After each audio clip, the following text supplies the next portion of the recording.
Почитувани, и покрај пандемијата со коронавирусот, локалната власт предводена од градоначалникот Илија Јовановски и Социјалдемократскиот сојуз на Македонија со силна динамика ги спроведува проектите за подобрување на инфраструктурата во општина Прилеп.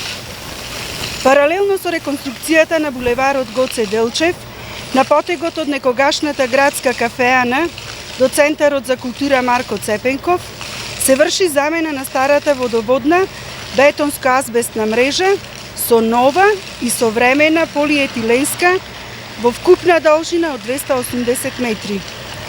Со овој проект во вредност од 100.000 евра за прв пат, откако е изградена во далечната 1955 година, се реконструира водоводната мрежа во овој дел од центарот на Прилеп. Претходно, со првата фаза од реконструкцијата на градскиот булевар, на потегот од улицата Брајќа Ламески до улицата Марксова, денеш на Прилепски бранители, исто така се изгради нова водоводна линија на која се поврзани станарите од околните згради. Изградбата на нова водоводна мрежа пред завршувањето на реконструкцијата на булеварот е најдобар доказ дека работиме по план и се водиме од долгорочните интереси на граѓаните.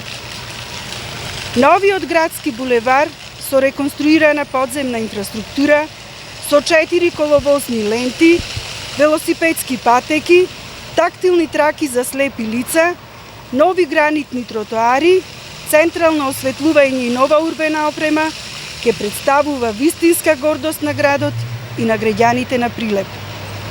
Во периодот кој следува, со уште поголема посветеност продолжуваме со нови проекти во инфраструктурата. Ви благодариме.